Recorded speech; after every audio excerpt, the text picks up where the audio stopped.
ओम शांति। आज 5 नवंबर 1970 के अव्यक्त महावाक्य हैं।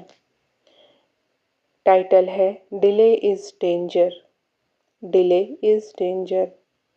हर एक अपने लाइट और माइट को देख परख सकते हैं। अपने आप को परखने की शक्ति अपने में अनुभव करते हो।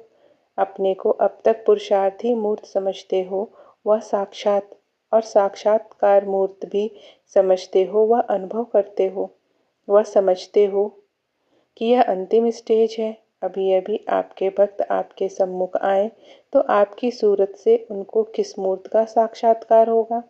कौन सा साक्षात्कार होगा? साक्षात्कार मूर्त सदैव संपूर्ण स्थिति का साक्षात्कार कराएंगे। लेकिन अभी अगर आपके सामने कोई आए तो उन्हें ऐसा साक्षात्कार करा सकेंगे? ऐसे तो नहीं कि आपके पुरुषार्थ की उतराई और चढ़ाई का उन्हें साक्षात्कार होता रहेगा। फोटो निकालते समय अगर कोई भी हलचल होती है तो फोटो ठीक निकलेगा? ऐसे ही सदैव हर सेकंड ऐसे ही समझो कि हमारा फोटो निकल रहा है। फोटो निकालते समय सभी प्रकार का ध्यान दिया जाता है, वैसे अपने ऊपर सदैव ध्यान रखना है।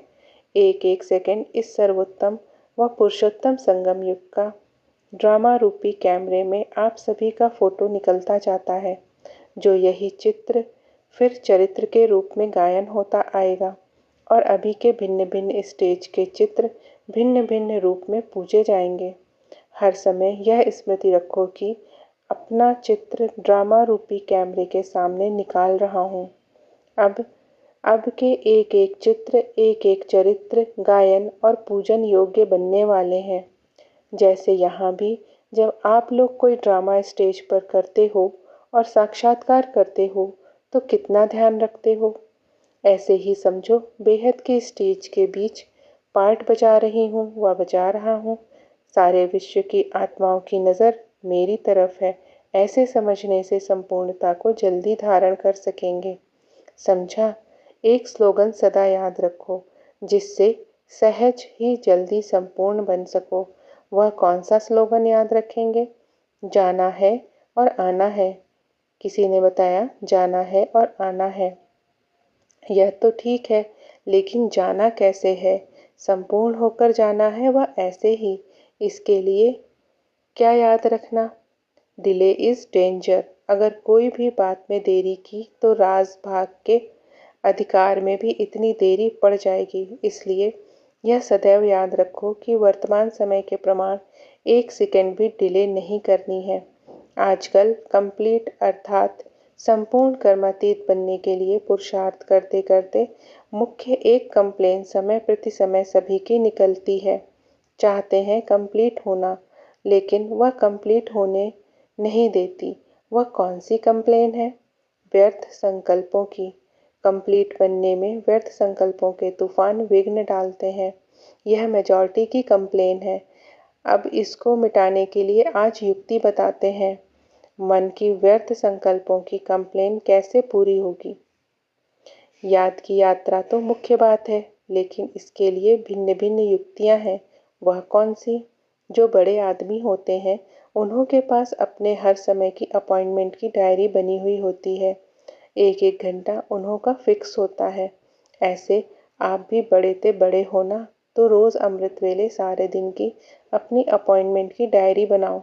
अगर अपने मन को हर समय अपॉइंटमेंट में बिजी रखेंगे तो बीच में व्यर्थ संकल्प समय नहीं ले सकेंगे। अपॉइंटमेंट से फ्री रहते हो तब व्यर्थ संकल्प समय ले लेते हैं। तो समय की बुकिंग करने का तरीका सीखो।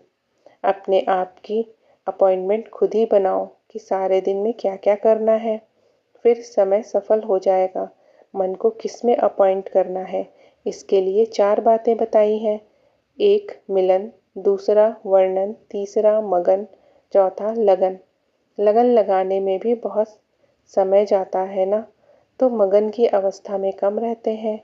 इसलिए लगन, मगन, मिलन और वर्णन। वर्णन है सर्विस, मिलन है रूह रुहान करना, बाप दादा से मिलते हैं ना। तो इन 4 बातों में अपने समय को फिक्स करो।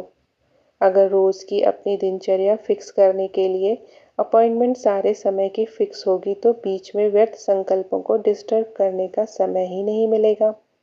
जैसे कोई बड़े आदमी होते हैं तो बिजी होने के कारण और व्यर्थ बातों तरफ ध्यान और समय नहीं दे सकते हैं।